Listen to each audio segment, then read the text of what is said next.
Hi everybody, Lucifer here, and I got a bit of a different video today. So, last month, Chocolate asked me if I would be willing to be a judge in a poetry competition, and I agreed. And the prize of the competition is a copy of my book, for which I have to thank Choco once again for actually buying it. So yeah, I have I believe 3 people have entered the competition, and I got 4 poems because Neil Gregory sent 2 haiku style poems. Metrosol has 1 poem and Stevie Chu has 1 poem.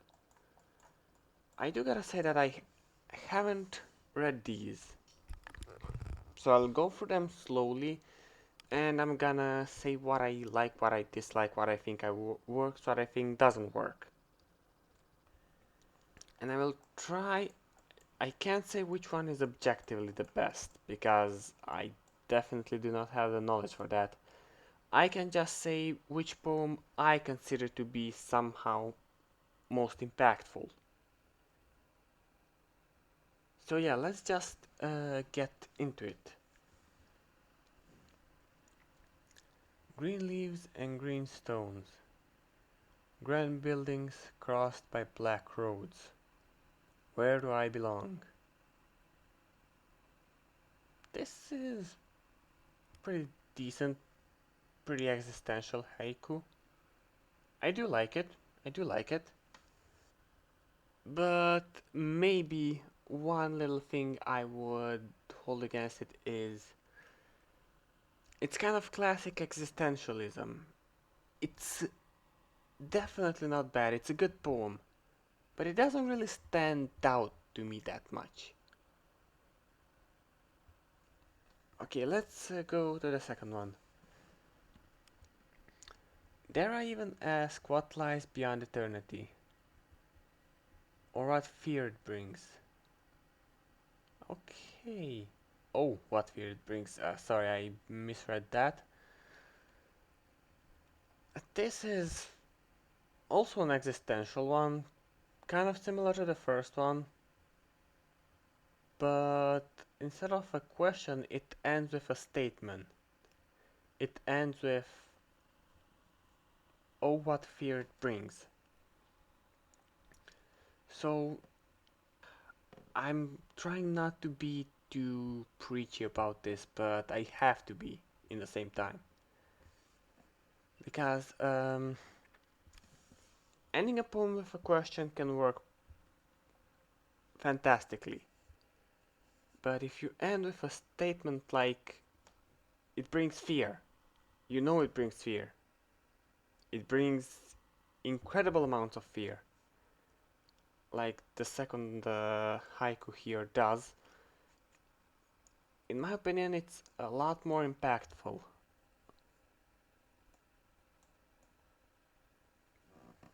Okay, now let's see what Metrosol said. Wrote, not said. Christ. Turn your face towards Turn your face towards me. Let me look into your eyes. Your tear-stained face seems so bittersweet. Why does it pain me so to finally claim my prize? I see in these sorrowful eyes that you accepted your defeat. I wanted to win so badly, perhaps in my blinded state. I forgot to see what that win would cost. Is this triumph really worth your dismal fate? If I was blinded by my victory, is my humanity lost?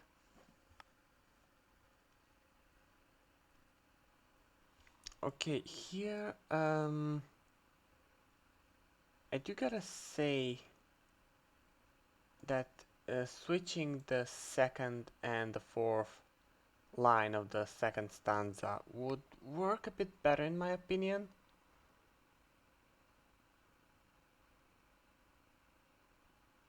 because you would ask a question and then have a reason or a conclusion to a question.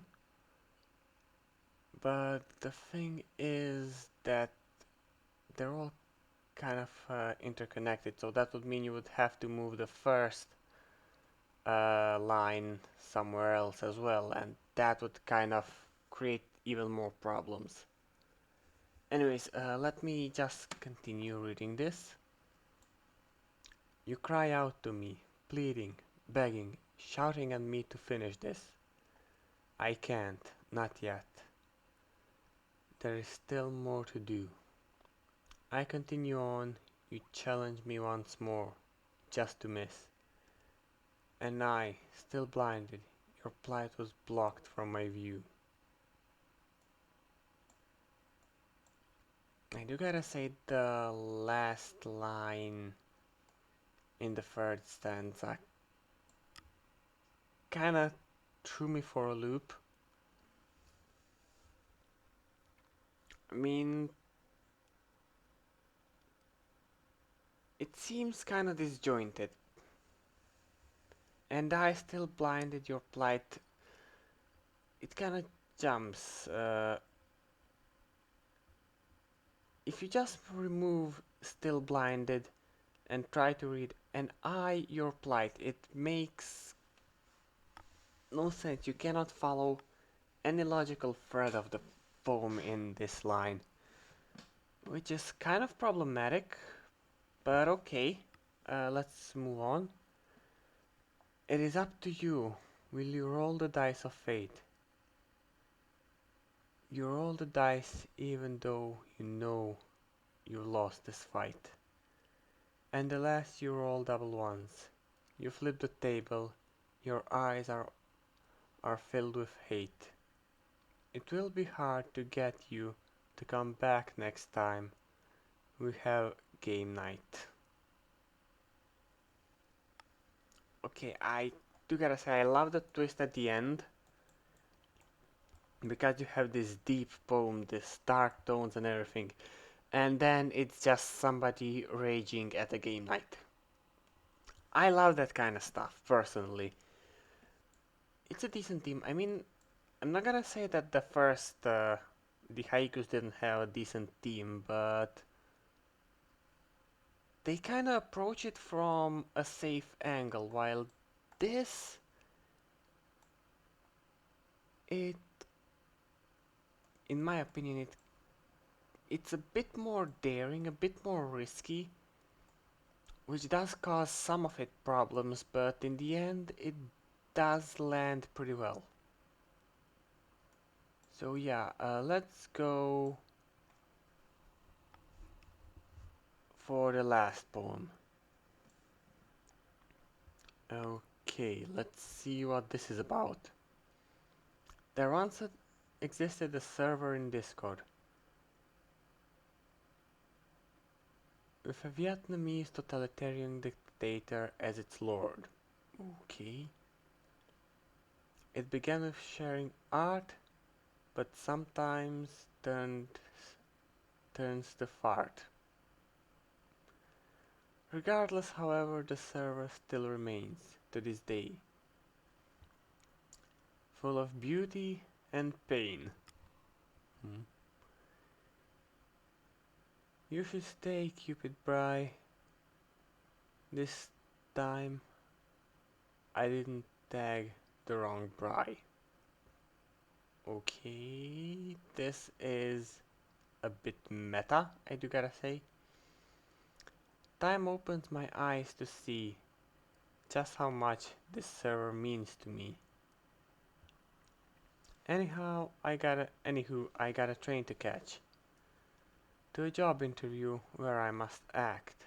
Hopefully, there isn't a camera and a black couch. Otherwise, my bum will be big ouch.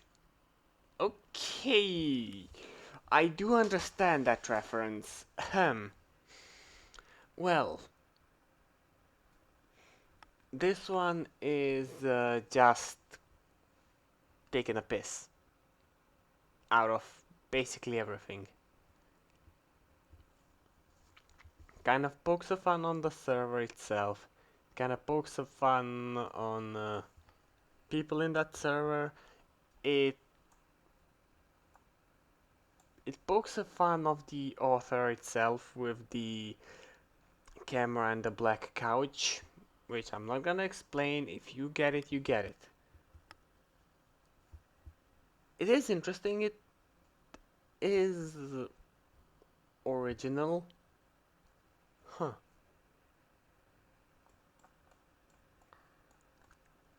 But this is the hardest part. Now I kinda need to decide who wins.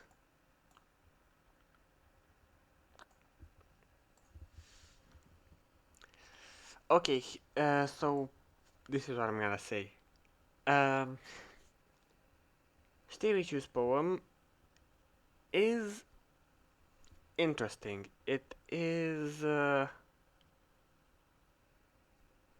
I said, it's original, it's funny and everything, but in the same time, it just, how do I say it? It seems more as a joke than a poem. Now, from Gregory's haikus, the second one was better, in my opinion. Because I find these kind of statements interesting. Probably because I write similar poetry. Again, I'm not saying the first one is bad, it's just that it doesn't have that element of risk in it. The second one is better in that because not everybody would dare to put a statement on the end of a poem like this. And I do say that with confidence. The only question is this haiku better than this poem?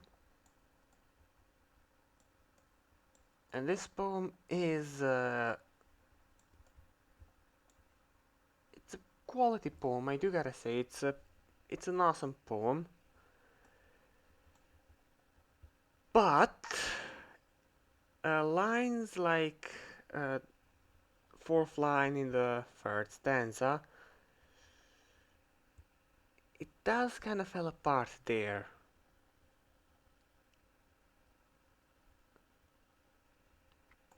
Maybe that bothers me more than it should, but I'm a judge here and I have to analyze everything.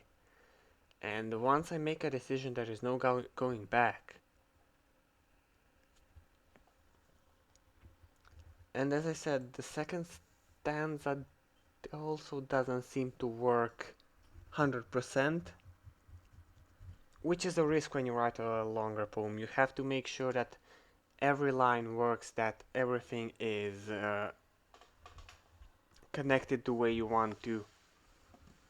And I'm not just talking rhyme schemes and everything, I'm talking just the general mood of the poem. And this poem does get that pretty well, but as I said, the second stanza and the end of the third one kinda put a little dent in there.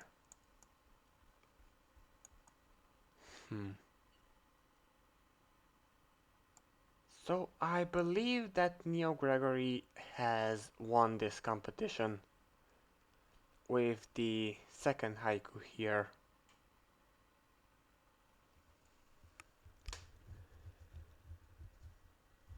So yeah, Gregory, congratulations. I thank everybody for participating there. These are all good poems. These are all quality poems, but this haiku, dare I even ask, is the one that kind of caught my eye the most. And I'm gonna say, if anybody posts this on Twitter or Tapas, just let me know and I'm gonna shout you out.